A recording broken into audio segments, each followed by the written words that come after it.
uma sombra, venho de outras eras, do cosmopolitismo das moneras, pólipo de recônditas reentrâncias, larva do caos telúrico, procedo da escuridão do cósmico segredo, da substância de todas as substâncias. A simbiose das coisas me equilibra, em minha ignota mônada ampla vibra a alma dos movimentos rotatórios, e é de mim que decorrem simultâneas a saúde das forças subterrâneas e a morbidez dos seres ilusórios.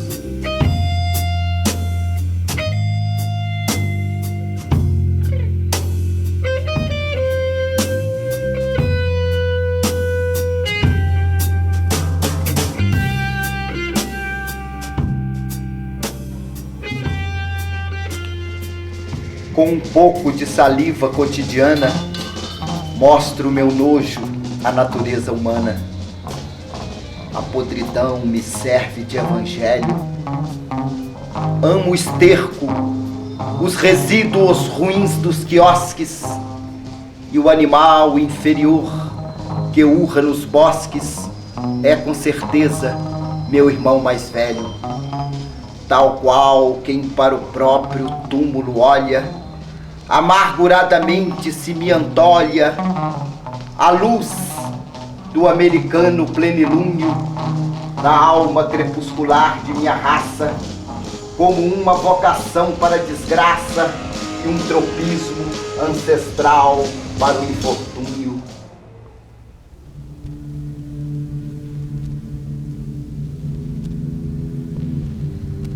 Morri.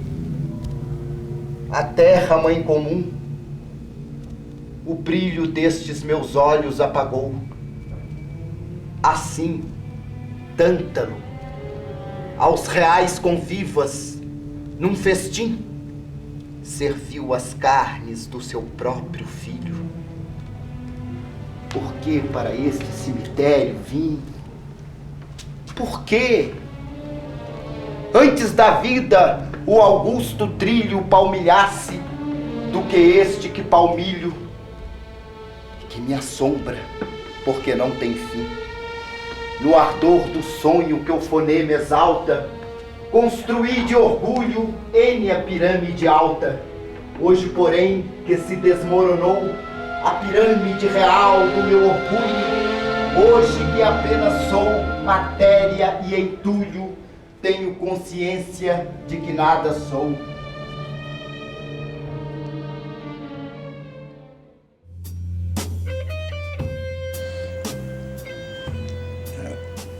Estranhamente, o Augusto dos Anjos foi preservado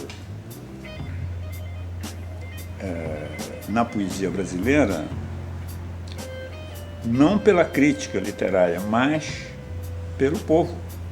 Eu, filho do carbono e do amoníaco,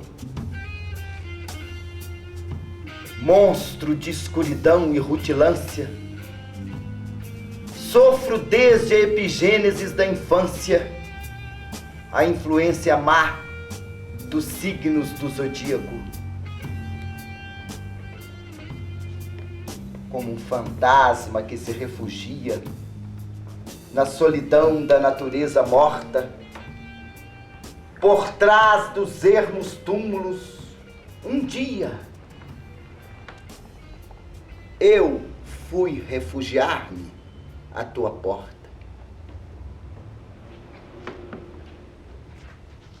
Fazia frio, mas o frio que fazia não era esse que a carne nos conforta. Cortava, assim como em carniçaria, o aço das facas incisivas corta. Mas tu não vieste ver minha desgraça, e eu saí como quem tudo repele, velho caixão a carregar destroços, levando apenas na tumbal carcaça o pergaminho singular da pele e o chocalho fatídico dos ossos. Até 1929, 30, por aí, quer dizer, a crítica não tomou conhecimento da existência de Augusto dos Anjos. E é curioso que depois de 29, o ano do crack da Bolsa de Nova York e da crise econômica do Brasil, né, que a popularidade de Augusto dos Anjos aumenta porque os poemas dele são reeditados e aí começa uma sucessão de edições, não é? Uma sucessão de edições deste livro, que é o único livro dele. Tudo bem. Então, eu acho, por exemplo, eu que vi Augusto dos Anjos pela primeira vez num boteco lá em São Luís, no Maranhão, um bêbado lá, meio romântico e tal, declamando aquele soneto, vê, ninguém assistiu ao formidável enterro de tua última quimera, somente a ingratidão, esta pantera foi tua companheira inseparável, e que termina com aqueles versos que diz: acostuma-te à lama que te espera, o homem nesta terra miserável, vivente fera, sente a inevitável necessidade de também ser fera. Toma um fósforo. Acende o seu cigarro. O beijo, amigo, é a véspera do escarro. A mão que afaga é a mesma que apedreja. Se alguém causa ainda pena tua chaga, apedreja essa mão vil que te afaga, escarra nessa boca que te beija. Porque o Augusto, né, ele mistura essa quantidade de coisas, por isso que ele é um poeta realmente muito original e muito brasileiro, porque você sabe que uma das coisas que constitui a poesia do Augusto dos Anjos é a identificação do Augusto dos Anjos com o teatro. Ele era leitor de Shakespeare e essa coisa de monólogo de uma sombra e uma série de interseções que existem nos poemas dele, de repente uma voz começa a falar. É uma poesia cheia de monólogos, cheia de vozes que são teatrais. E também tem esse aspecto da poesia do Augusto dos Anjos, que é essa identificação dele com o teatro.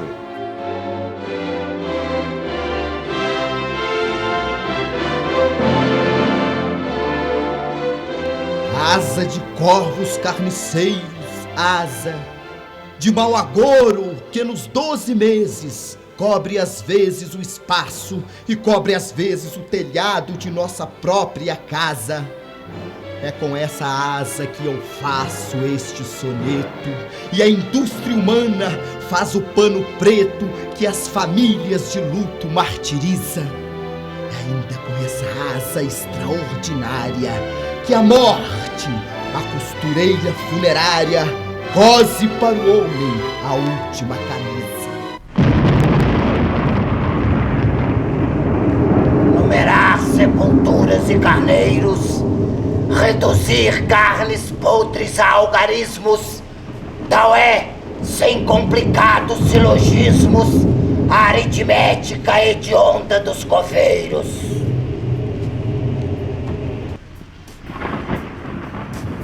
Nós vivemos uma época de isolação, de desamparo e até de putrefação, de modo que isto enquadra Augusto dos Anjos na nossa contemporaneidade.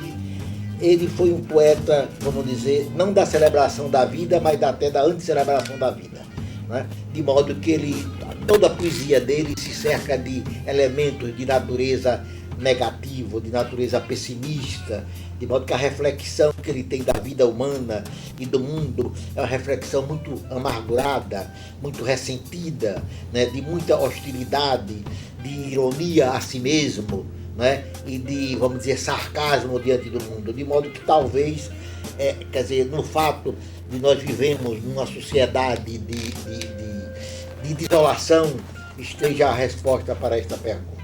Homem, carne sem luz, criatura cega, realidade geográfica infeliz, o universo calado te renega e a tua própria boca te maldiz. Disse isso a sombra, e ouvindo esses vocábulos, da luz da lua aos pálidos venábulos, na ânsia de um nervosismo e entusiasmo, julgava ouvir monótonas corujas, executando entre caveiras sujas a orquestra arrepiadora do sarcasmo.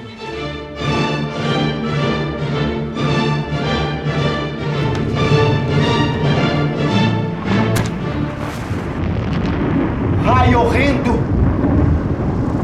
Haverá que rasgue apenas, não porque na abismal substância informe, para convulsionar a alma que dorme, todas as tempestades são pequenas.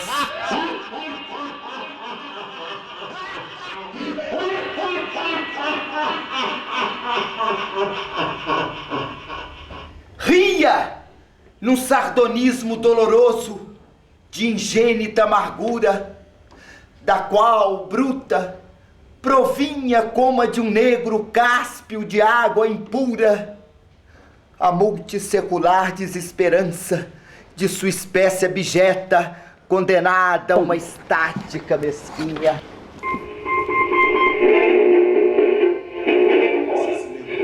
Você se lembra da adolescência e, é claro, Augusto dos Anjos viveu num engenho, quer dizer, então aquelas árvores, aquelas jaqueiras, aqueles oitizeiros, toda aquela flora do Nordeste transparece nos poemas dele. Mas eu acho que ele é um homem basicamente preocupado com o sofrimento do homem enquanto entidade dentro de um cosmo universal. As preocupações de Augusto dos Anjos são universais. O regionalismo não passa muito perto desse poeta.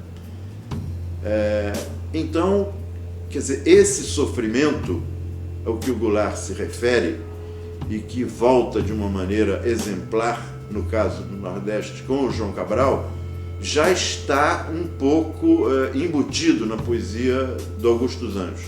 Mas não é uma coisa a qual ele se refira ostensiva e diretamente. Em João Cabral há quase que um programa de preocupação com o sofrimento nordestino, enquanto que em Augusto dos Anjos eu vejo uma preocupação com a dor do homem universal.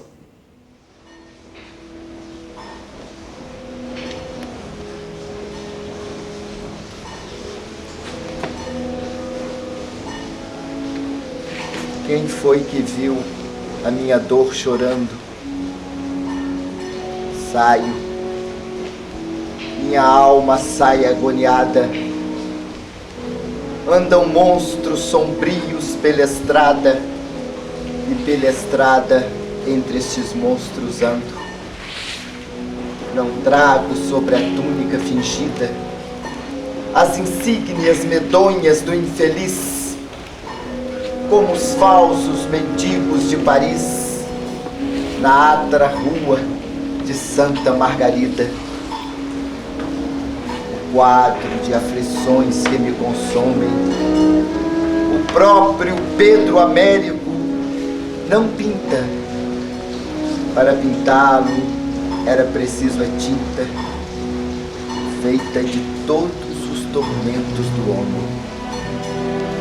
Como um ladrão sentado numa ponte, espera alguém armado de arcabuz, na ânsia incoercível de roubar a luz. Estou à espera de que o sol desponte.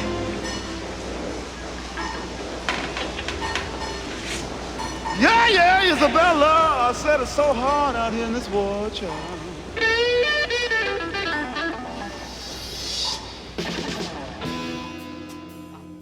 O Augusto, sendo um homem que nasceu no século XIX, com todo aquele peso da vitória da ciência, ele é sobretudo o homem da derrota da ciência. Eu sempre falei isso, é o homem da impossibilidade da cognição. Ele vê que por mais que a ciência descubra tudo, na verdade não descobriu nada. Nós continuamos absolutamente trancados dentro do mistério. Então, mesmo o homem que fala, quer dizer, aqueles poemas extremamente cientificistas, escreve esse início do último aviso, que é um negócio digno de William Blake. Quando o homem resgatado da cegueira vir Deus num simples grão de argila errante, terá nascido neste mesmo instante a mineralogia derradeira. Até dar esse grito de ânsia de transcendência total, que eu achei que devia ter sido colocado no túmulo dele, que é aquela quadra. As minhas roupas quero até rompê-las, quero arrancado das prisões carnais, viver na luz dos astros imortais, abraçado com todas as estrelas. Quer dizer, isso é uma coisa de uma ascensão tão fulminante que tinha que ser popular em qualquer país do mundo. Realmente, a popularidade dele é óbvio e vai continuar eternamente. Tudo, enfim, a mesma órbita percorre e as bocas vão beber o mesmo leite. A lamparina, quando falta o azeite, morre da mesma forma que o homem morre. E Augusto carrega com esse verso de sonoridade insuperável, talvez. Castrovos talvez chegue perto num outro nível, mas mnemonicamente Augusto dos Anjos não tem nada igual. Quer dizer, você lê 3 vezes um soneto dele e você decora. Eu já vi mendigos recitar Augusto dos Anjos. Certa vez, perguntar para o mendigo: você gosta de poesia? Eu falei: gosto muito. Você conhece algum poema? Conheço, sim. Aí recitou o famoso Versos Íntimos: veja, ninguém assistiu ao formidável enterro de Tom de Quimera, que é dos mais populares. Esse por um motivo muito claro, que é um soneto com mensagem e é um soneto sobre a ingratidão, que é uma coisa que o povo adora. O povo é fascinado pela ingratidão. Todas as novelas têm o elemento da ingratidão, e esse soneto tinha que se transformar num dos sonetos mais populares da poesia brasileira. Sol brasileiro, queima-me os destroços. Quero assistir aqui, sem pai que me ame, de pé, à luz da consciência infame, a carbonização dos próprios ossos. Para mim, Augusto dos Anjos é o terceiro grande simbolista nosso, um simbolista expressionista, quer dizer, um homem que sai de um simbolismo claro. Quando você pega os primeiros sonetos dele, a influência de Cruz de Souza é muito grande. Depois, em certo momento, ele recebe uma influência decisiva, a mais importante de todas, de Cesário Verde, que foi o grande fundador da poesia moderna em Portugal e que, da mesma maneira que Augusto, inseriu o vocabulário comum, os objetos reais, a vida cotidiana, essa coisa toda. E então Augusto sai do simbolismo, que já tinha dado 2 poetas magistrais, Cruz de Souza e Alfonso de Guimarães, e chega um simbolismo sui generis, altamente original, que o leva até rigorosamente a criação de uma poesia expressionista no Brasil.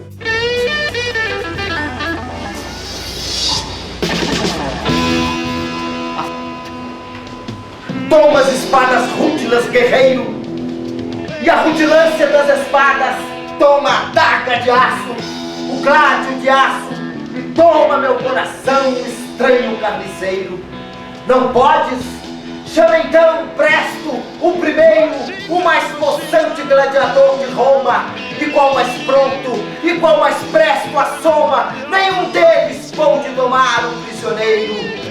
Meu coração triunfava nas arenas, veio depois um domador de hienas, e outro mais, e por fim veio um atleta, que eram todos, por fim ao todo 100, e não pôde domá-lo, enfim, ninguém, que ninguém toma um coração de poeta. Chegou a tua vez, ó natureza! Eu desafio agora essa grandeza, perante a qual meus olhos se extasiam. Eu desafio desta cova escura, no histerismo danado da tortura, todos os monstros que os teus peitos criam. Tu não és minha mãe, velha nefasta. Com teu chicote frio de madrasta, tu me açoitastes 22 vezes. Por tua causa apodreci nas cruzes, em que pregas os filhos que produzes durante os desgraçados 9 meses. Pela correspondência dele, a gente vê que ele foi um ressentido, foi um amargurado, inclusive recusou a Paraíba, os seus ossos, né? quis ser sepultado em Minas Gerais, né? Porque ele saiu da Paraíba com muita amargura, porque não tinha tido apoio lá de que ele necessitava. Levou também uma vida muito trágica. De modo que é um poeta sob o símbolo da tragédia. Aquele verso dele que o urubu pousou na minha sorte, talvez não esteja longe da verdade. Tome, doutor, esta tesoura e corte minha singularíssima pessoa. O que importa a mim que a bicharia roa todo o meu coração depois da morte. Ah! Um urubu pousou na minha sorte.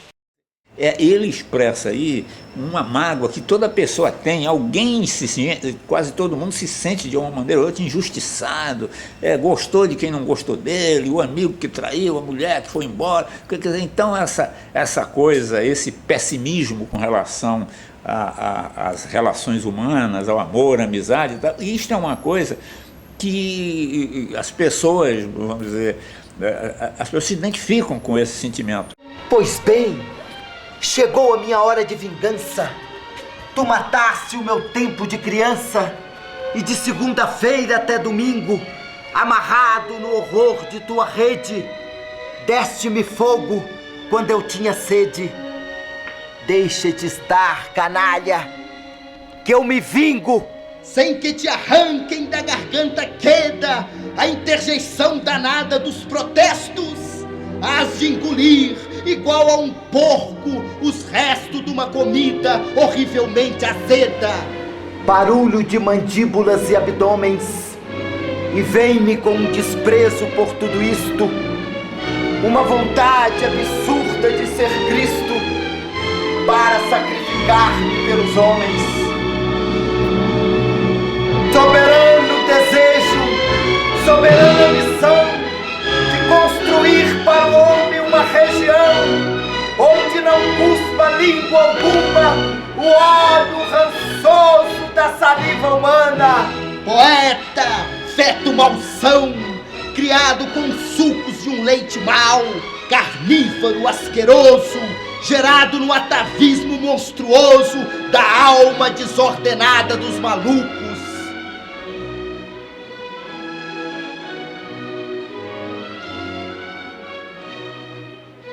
Se você for examinar a problemática do eu, você vai descobrir que o nosso Augusto dos Anjos, no início do século, se debruçava exatamente sobre temas que preocupam a modernidade. Quer dizer, na verdade, Augusto dos Anjos estava muito mais próximo da poesia que se fazia na Alemanha naquele momento, como Gottfried Benn, Georg Heine, ou com, digamos, os modernistas portugueses, o Fernando Pessoa, o Sá Carneiro, o Almada Negreiros, do que com qualquer poesia que se escreveu no Brasil. Daí essa estranheza, nós estávamos vivendo aquilo que o também Capô chamou de a longa noite do parnasianismo. Há uma riqueza metafórica e vocabular da poesia do Augusto dos Anjos que só vai aparecer na poesia moderna a partir de Drummond.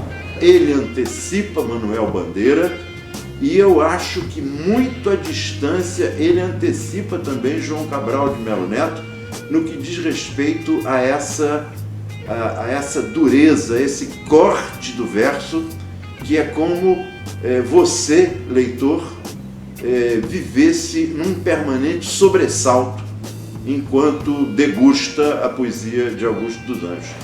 Posso dizer que na poesia ele fez algo semelhante ao que Euclides da Cunha fez na prosa.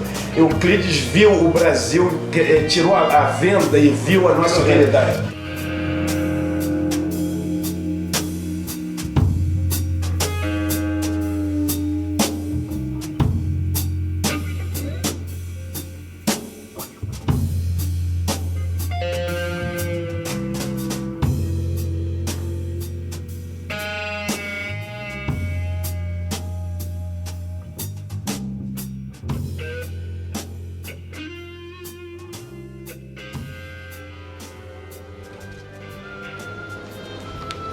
Vestido de hidrogênio incandescente, vaguei um século improficuamente pelas monotonias siderais. Subi, talvez, às máximas alturas. Mas se hoje volto assim, com almas escuras, é necessário que ainda suba mais.